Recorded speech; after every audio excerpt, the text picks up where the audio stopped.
Welcome back, dear listeners, to another episode of Within and Without, A Path to Mindful Living.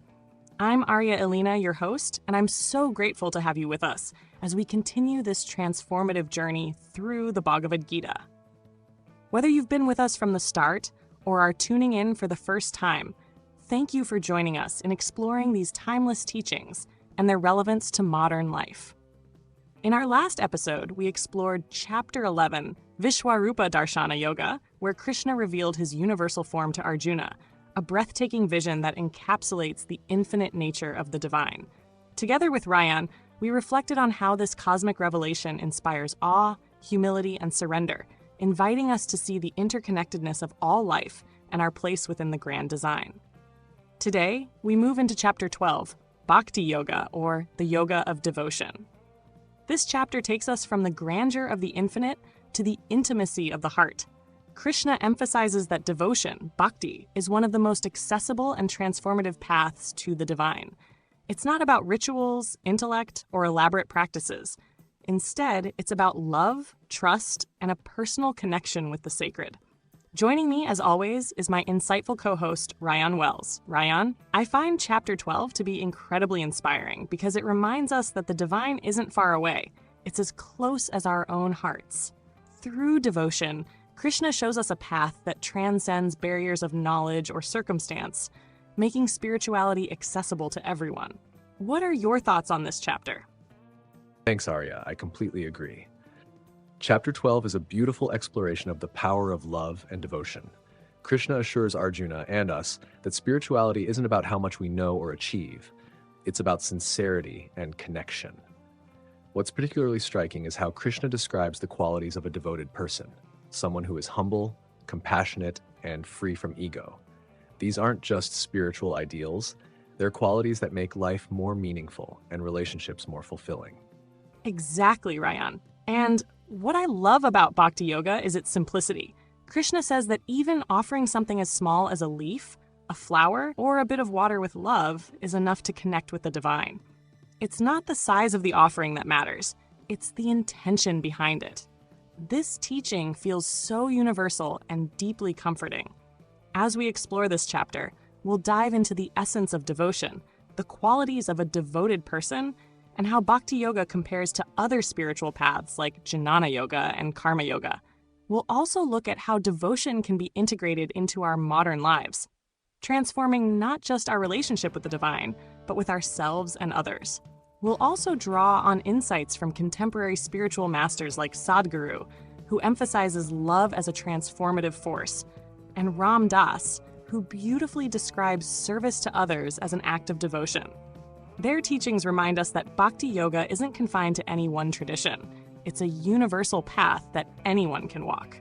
Before we dive in, I'd like to remind you to subscribe to our channel, Within and Without, A Path to Mindful Living. By subscribing, you'll stay updated on all future episodes and join our growing community of seekers. Now, let's embark on this heartfelt exploration of devotion in Chapter 12. Rayan, are you ready to guide us into the beauty and simplicity of Bhakti Yoga? Absolutely, Arya. Let's dive in and discover how Krishna's teachings on devotion can inspire and transform us. Chapter 12, Bhakti Yoga, is one of the most beloved chapters of the Gita, and for good reason. It brings spirituality to the heart, emphasizing that devotion is a deeply personal and accessible path. Rayan, Krishna begins this chapter by addressing a common question. Is it better to worship the formless absolute or the personal deity? How does Krishna respond? Great question, Arya.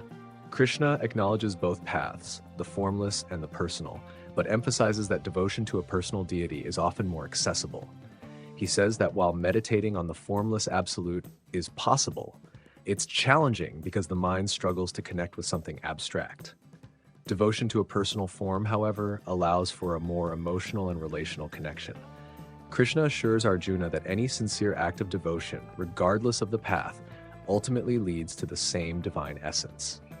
That's such an important distinction, Rayan. Krishna isn't dismissing the intellectual path of Jnana Yoga or the action-oriented path of Karma Yoga.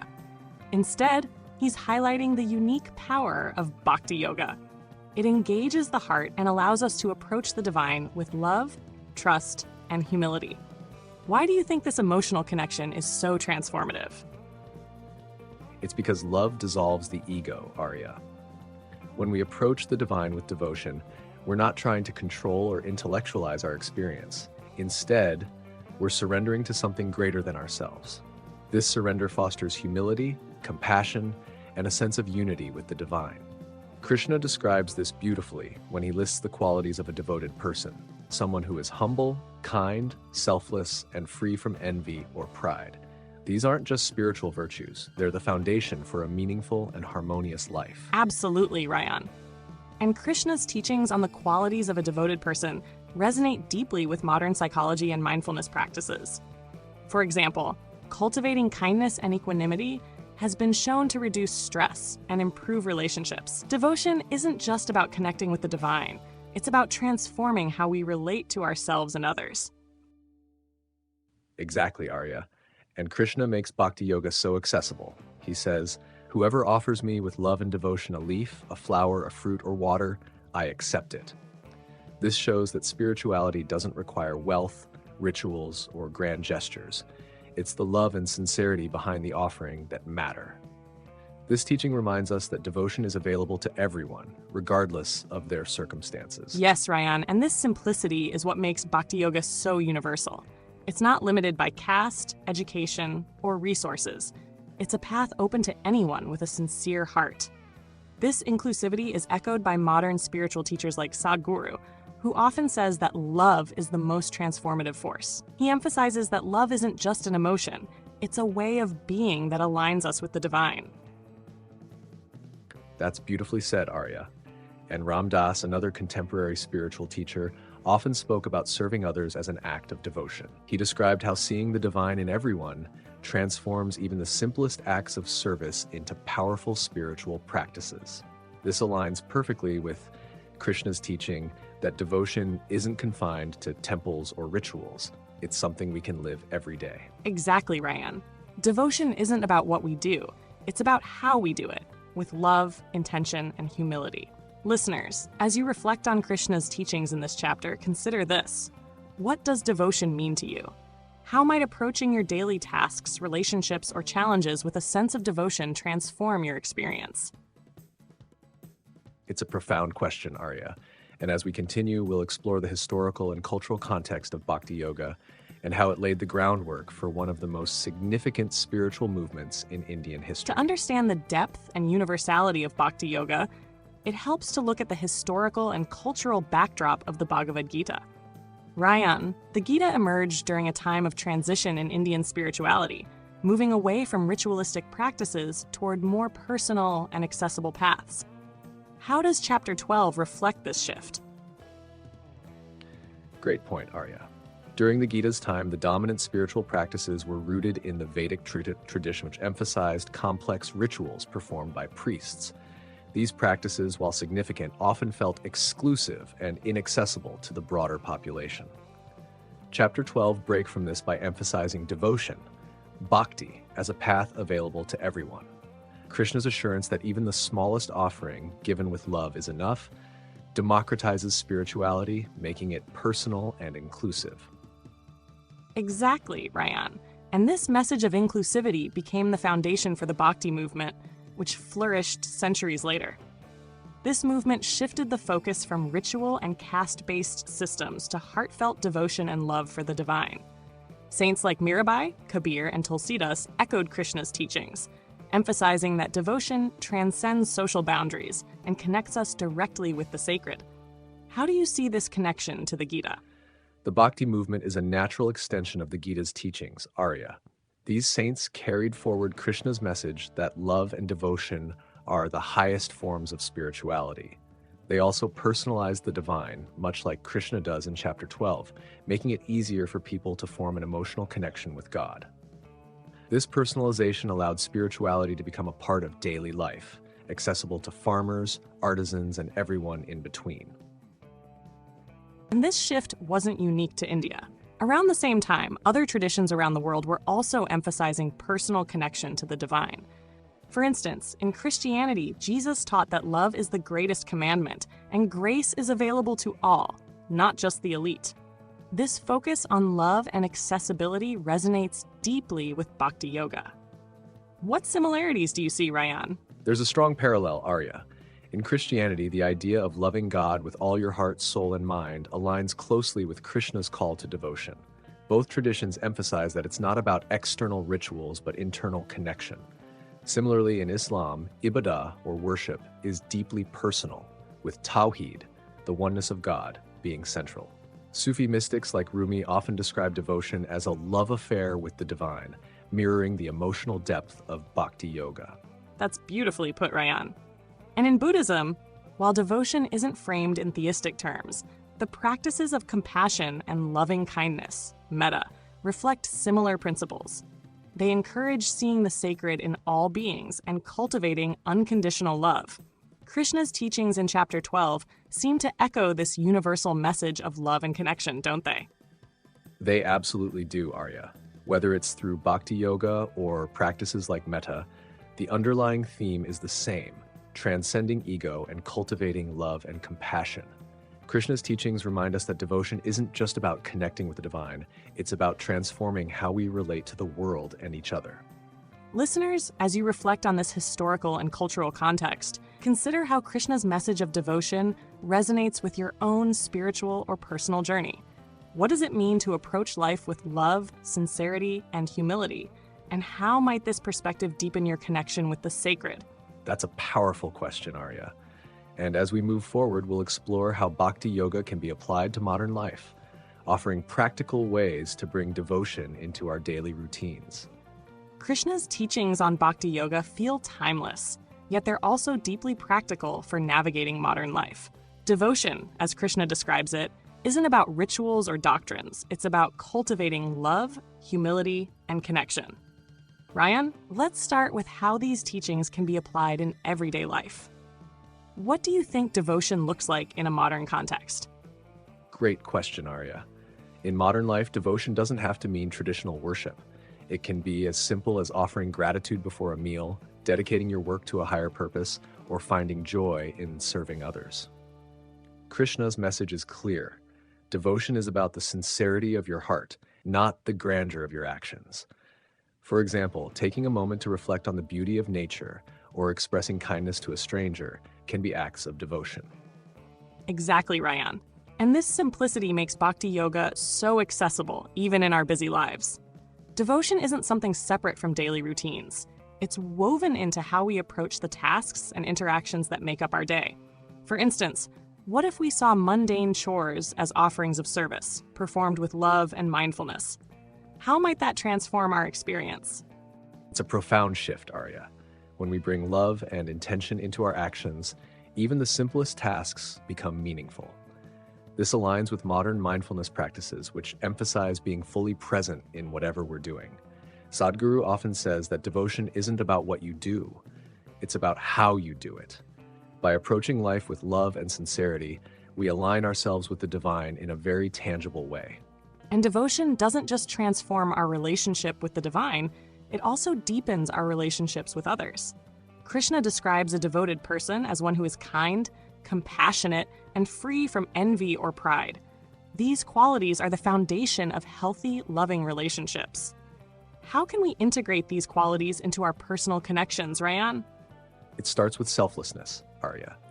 When we let go of ego-driven expectations and approach relationships with humility and empathy, we create space for deeper connection. Modern psychology also supports this.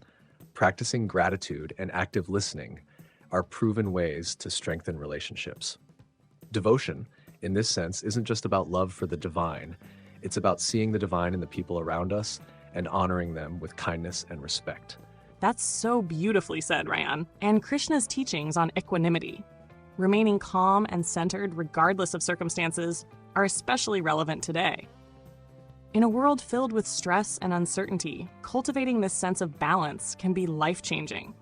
How might devotion help us develop equanimity in challenging times? Devotion shifts our focus from external outcomes to internal alignment, Arya. When we dedicate our actions to a higher purpose, we're less likely to be swayed by success or failure. Krishna's advice to offer even the smallest tasks with love reminds us that the process matters more than the result. This perspective can reduce anxiety and help us navigate challenges with grace. Yes, and it ties back to the idea of surrender, which Krishna emphasizes throughout the Gita. Surrendering doesn't mean giving up. It means trusting the flow of life and aligning ourselves with something greater. This is echoed in Eckhart Tolle's teachings on presence and letting go of ego. How do you think these modern interpretations of surrender connect to Bhakti Yoga? They align perfectly, Arya. Tolle's focus on presence mirrors Krishna's call to devotion in the moment. Similarly, Ram Dass often spoke about Bhakti Yoga as a way of dissolving the ego and opening the heart to love. These teachings remind us that devotion isn't about perfection. It's about sincerity, trust, and connection. When we surrender the need to control everything, we find peace and freedom. Listeners, as you reflect on these ideas, think about this. How can you bring more devotion into your daily life? What small acts of love or gratitude can you offer, either to the divine, to others, or even to yourself?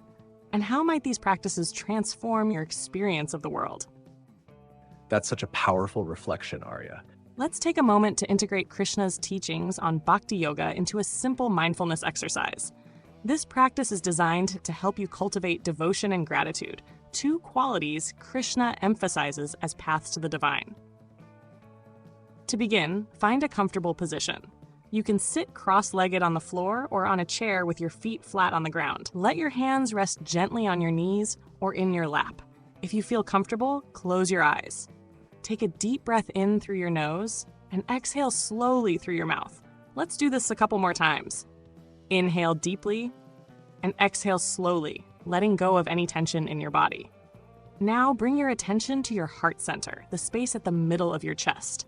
As you breathe, imagine a warm, golden light glowing in this space. This light represents the divine presence within you, a presence that Krishna says we connect to through love and devotion.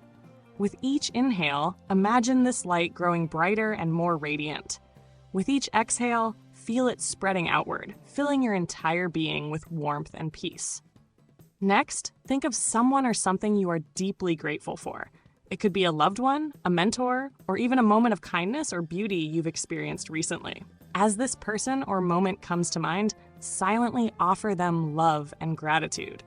Picture this love as a gentle wave of light flowing from your heart to theirs, connecting you both in a shared sense of peace and joy. Now, silently repeat this phrase to yourself. With love and gratitude, I offer this moment to the divine.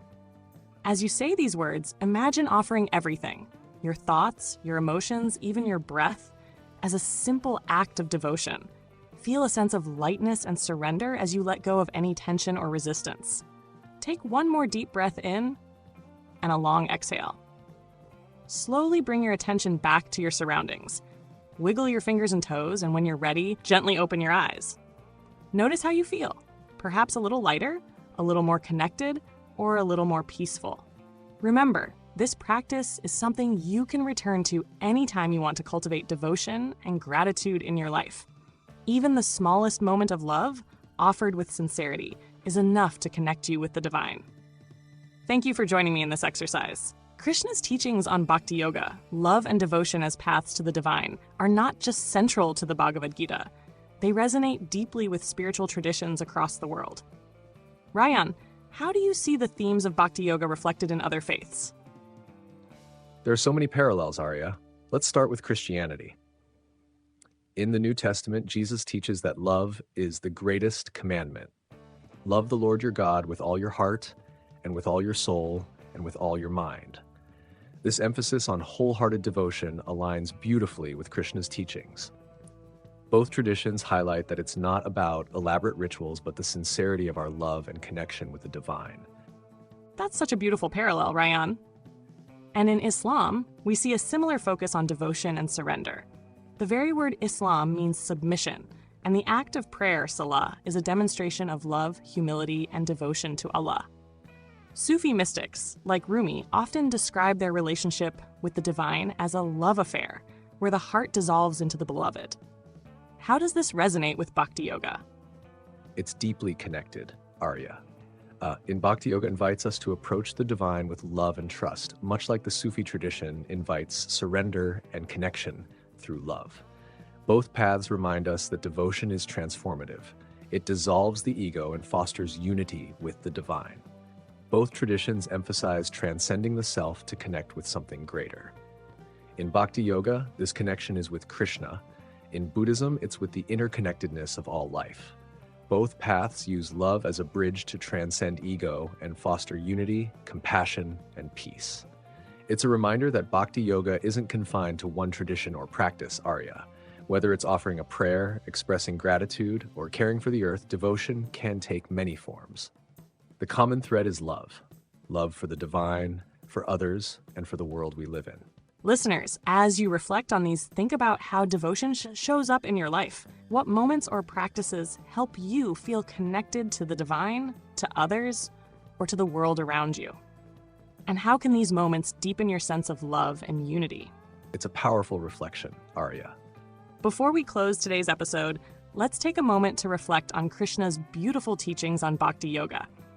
This chapter reminds us that devotion is about the sincerity of our hearts, not the complexity of our actions. It's about cultivating love and gratitude in everything we do, whether it's offering a prayer, helping someone in need, or simply appreciating the beauty of the world around us. Now I'd love to hear from you, our listeners. Here are a few questions to guide your reflections. 1. What does devotion mean to you, and how do you practice it in your daily life? 2. How has love or gratitude helped you navigate a challenge or deepen a relationship? 3. What small acts of love or service can you offer to bring more devotion into your life? These are wonderful prompts, Arya.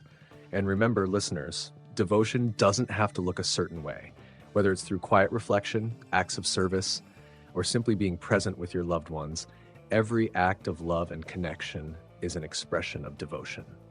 We'd love to hear your thoughts. Share them with us in the comments. Absolutely, Rayan. And if today's discussion inspired you, don't forget to subscribe to our channel, Within and Without, A Path to Mindful Living. Subscribing helps you stay connected to future episodes and supports this growing community of mindful seekers. Together, we can continue exploring these timeless teachings and their relevance to modern life. Rayan, as we wrap up, what's one key takeaway you'd like our listeners to carry with them from Chapter 12? For me, Arya, it's Krishna's assurance that devotion is simple and accessible. You don't need wealth, rituals, or grand gestures to connect with the divine. A single act of love, done with sincerity, is enough. It's a reminder that spirituality isn't about perfection. It's about showing up with an open heart. Beautifully said, Rayan.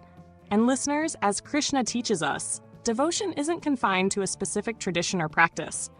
It's a universal path of love, humility, and connection.